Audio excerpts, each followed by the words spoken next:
안녕하세요. 기말고사 끝난 지 벌써 2주가 지났네요. 정말 시간 빠르지 않나요?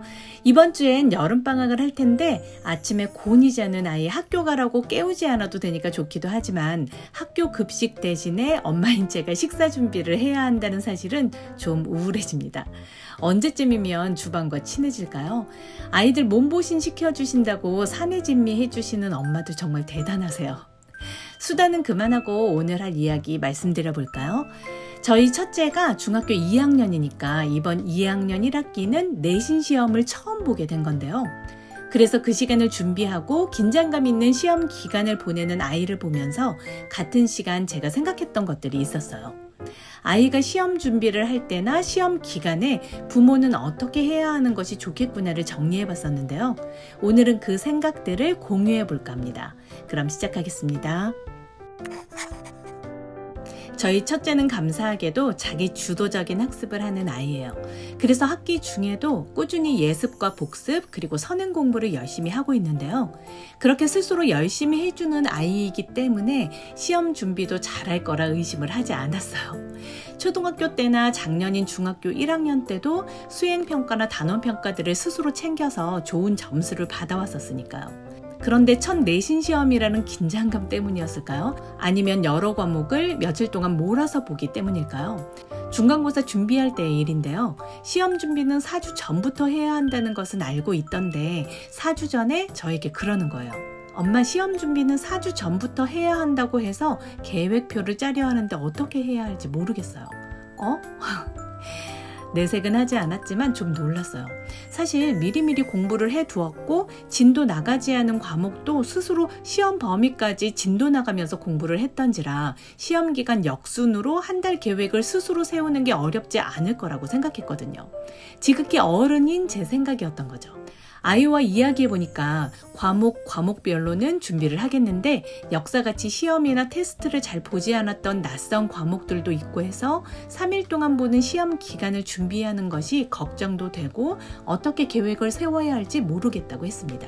아무래도 긴장도가 높아진 첫 내신 시험을 준비하는 계획을 잘 짜도록 도와줘야 멘탈이 흔들리지 않으면서 공부를 할 수 있겠다는 생각이 들었어요. 그렇지만 그 계획을 제가 짜주고 싶진 않았고 아이가 스스로 짤 수 있게 만들고 싶었죠. 앞으로 계속 아이가 스스로 해야 할 일이니까요. 물고기 잡는 법을 익히게 하고 싶었습니다.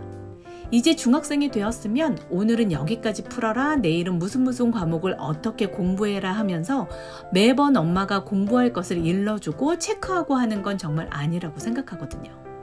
그래서 전 시험을 한 달 남겨둔 아이에게 이런 방법을 적용해봤어요. 처음부터 저와 계획표를 함께 짤 수도 있겠지만 그러면 아이는 스스로 세운 계획이라는 느낌도 안 들 뿐더러 아무래도 엄마의 의견에 좀 더 의지하게 되잖아요. 그래서 우선 선배 대학생들이 학교 다닐 때 세웠던 한 달 계획에 대한 이야기를 상세하게 하고 있는 유튜브 영상을 2-3개 정도 제가 선택해서 아이에게 보게 합니다. 엄마가 얘기하는 것보다 선배, 언니, 오빠가 시험 계획 세우는 노하우를 알려주면 더 집중할 거라는 생각이 들었거든요. 그리고 여러 방법 중에 자기에게 맞는 방법을 스스로 정할 수도 있겠다 싶었고요.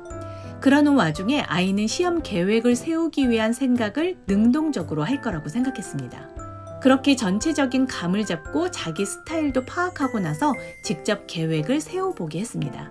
좀 세세하게요. 그런 다음 아이 스스로 세운 계획표를 가지고 이제 엄마인 저와 얘기를 나누는 거죠. 아이는 어떤 생각으로 그렇게 계획을 세웠는지 저에게 설명해주고 저는 계획표에서 추가되었으면 하거나 조금 줄여도 괜찮을 부분에 대해서 코멘트를 했는데요. 잔소리다운 멘트는 싹 빼고 인생 선배로서의 코멘트요. 공부 계획표를 엄마가 검사하는 개념이 아니라 한 사람의 생각보다 두 사람의 생각을 크로스 체크해서 계획표를 좀 더 풍성하고 효율적으로 세우기 위한 것임을 미리 얘기하고 코멘트를 시작하시면 더 좋겠죠? 이제 아이는 계획한 대로 공부를 하기 시작합니다. 이렇게 중간고사 준비를 하면서 스스로 계획표를 세워봤더니 기말고사 준비할 때는 저에게 물어보지 않고 척척 계획표를 세우더라고요. 그리고 좀 신기하고 안심이 되었던 건 중간고사 볼 때는 긴장감이 꽤 느껴졌었는데 기말고사 기간에는 오히려 여유가 느껴졌었다는 거예요. 계획 세워서 공부를 끝내고 났더니 시험 기간엔 오히려 긴장이 하나도 되지 않는다고 해서 계획을 세우는 것이 얼마나 중요한 것인지 또 한 번 느꼈습니다. 아이가 중학교에 들어가고 난 후에 엄마 입장에서는 좀 당황스럽다고 해야 하나? 그런 생각이 든 적이 있는데요. 초등학교 때는 다음 주에 수학 단원평가 봅니다. 국어 수행평가 봅니다. 선생님께서 알려주시면 그 과목을 준비시키잖아요. 사실 엄마가 얼마나 촘촘히 준비시키느냐에 따라 아이들 결과가 달라지고요. 근데 딱 중학교 들어가고 나니까 부모가 그런 준비를 시켜줄 수가 없더라고요. 학교에서 이루어지는 모든 수행평가를 챙길 수도 없을 뿐더러 앞에서 얘기한 것처럼 내신 시험 준비를 이래라 저래라 하면서 공부시키는 것도 쉬운 일이 아니고요.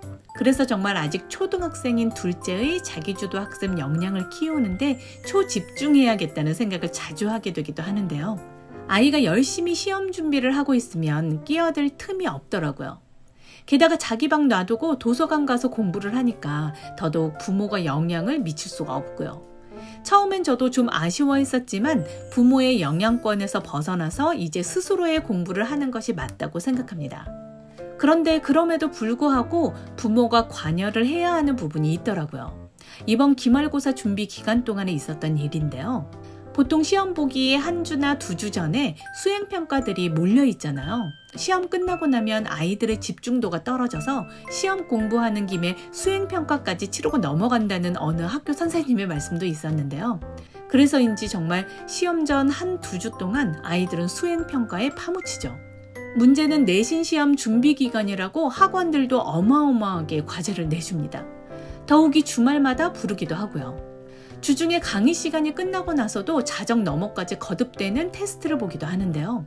그렇게 정신없이 보내던 어느 날이었어요. 아이가 다음날 제출해야 하는 수행평가가 2개나 있다는 걸 저는 몰랐어요. 평소에 스스로 챙기는 아이라 물어볼 생각을 못했던 거죠. 아이는 학원 다녀와서 하려는 계획을 가지고 학원에 갔다는데 자정까지 수업이 이어졌고 그 시간에 집에 온 아이는 수행평가 해간다고 새벽 4시까지 깨어 있었답니다. 중학생 아이가 새벽 4시까지 책상에 앉아있다니요. 다음날 빨갛게 충혈된 눈으로 등교하는 아이 보내놓고 저는 생각이 많아졌죠. 아이가 수행평가 해야 한다는 걸 알았다면 학원에 전화를 해서 몇 시까지는 귀가시켜달라고 말씀드렸을 겁니다. 당연히 학교 수행평가가 우선이니까요. 평소에 여러 가지 일이 한꺼번에 몰리면 우선순위를 어떻게 두고 판단해야 하는지는 아이와 많이 이야기 나눴었는데요. 한정된 시간 안에 도저히 모든 일을 처리할 수 없을 때 어떻게 해야 하는지는 알려주지 못했던 것 같아요. 모범적인 성향을 가진 아이일수록 더 심할 텐데 자기에게 주어진 일은 어떤 일이 있어도 모두 처리하려는 경향이 있잖아요. 그렇게 하루의 일을 잠을 줄여가면서 해결하고 나면 그 다음 여러 날의 문제가 생긴다는 걸 아직 잘 모르고 말이죠. 그래서 이 부분에서 부모인 제가 관여를 했습니다. 아이는 등교하면서 수학학원 과제를 모두 끝내지 못했다고 집에 돌아오자마자 내내 풀어가면 간당간당하게 다 해갈 수 있겠다고 했었는데 제가 수학학원에 전화해서는 오늘 학원 못 가게 되었다고 말씀드렸어요. 그리고 학교 끝나고 온 아이에게 2끼에 떡볶이 먹으러 가자 그랬더니 아이는 무슨 소리 나며 지금 숨 넘어가게 과제해도 될까 말까인데 꿈 같은 소리로 고문하지 말라더라고요. 학원에 전화해뒀다고 말하니까 깜짝 놀랐고요. 오늘은 떡볶이 먹고 개운하게 씻고 일찍 자도록 해 이렇게 말하니까 아이의 표정은 정말 어찌나 해물같이던지요. 좀 전에 방바닥까지 내려와 있던 다크서클이 순식간에 사라지더라고요. 잊혀지지도 않네요. 떡볶이 먹으면서 그런 이야기도 덧붙였습니다. 내일 모레가 수능 보는 날이어서 오늘 내일 밤새워 공부하는 건 괜찮다고요. 이틀 밤 불태워서 좋은 점수와 몸 컨디션 함께 챙기면 되니까요.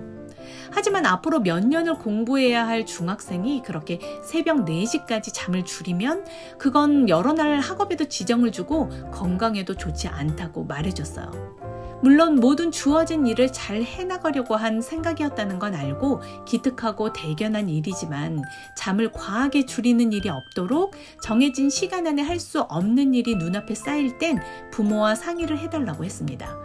공부에 관여를 하지는 않겠지만 공부를 효과적으로 할 수 있도록 부모가 관여해야 하는 부분에선 역할을 하겠다고 했고요.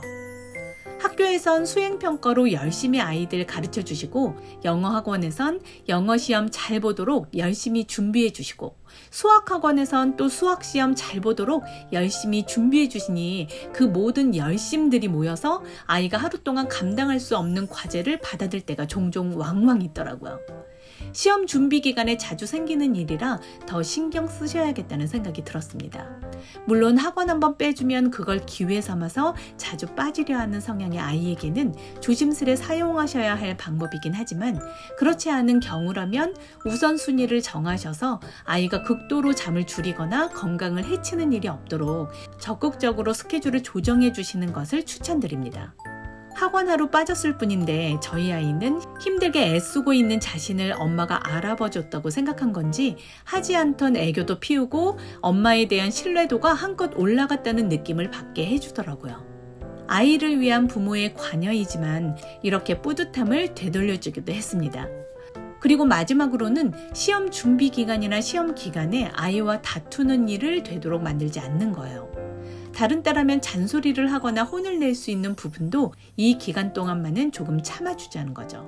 아이들은 부모의 감정에 영향을 많이 받아서 아무래도 부모와 안 좋은 이야기를 주고받으면 공부의 효율성도 떨어지고 더욱이 시험 보는 당일에는 시험 점수에도 영향을 줄 수밖에 없으니까요. 다른 모든 걸 하지 않으시더라도 이 부분은 반드시 지켜주시는 게 좋지 않을까 싶습니다. 이렇게 오늘은 시험 준비 기간이나 시험 기간에 우리 부모가 해줄 수 있는 일 3가지를 말씀드렸는데요. 시험 준비하기 전에 스스로 계획을 알차게 짤 수 있는 방법을 익히게 하는 것과 아이가 감당해낼 수 있는 범위 내에서 우선순위를 정하고 부모가 관여해야 하는 부분을 챙기자는 것. 그리고 그 기간 동안만큼은 아이의 기분에 파장을 일으키지 말자는 이야기였습니다. 아이를 직접 가르치는 일선에서는 물러나더라도 포지션 바뀐 부모의 역할은 계속되어야 하니까요. 성공한 아이들은 그 부모와 한 팀인 경우가 많다고 하죠. 부모가 아이를 뒤에서 밀어주거나 앞에서 끌어주기만 하지 않고 아이와 부모가 티키타카가 잘 되어서 어떻게 좀 더 효율적인 공부를 할 수 있을지, 어떻게 하면 좀 더 만족스러운 결과를 얻을 수 있을지 서로의 포지션을 바꿔가면서 적절하게 조율해 나가고 서로의 말에 귀 기울이는 한 팀이요. 이상적인 이야기 같지만 가능한 이야기라고 생각합니다. 우리 집집마다 서로 다른 한 팀들이 되어보면 어떨까요? 그럼 오늘 이야기는 여기까지 하겠습니다. 들어주셔서 감사합니다.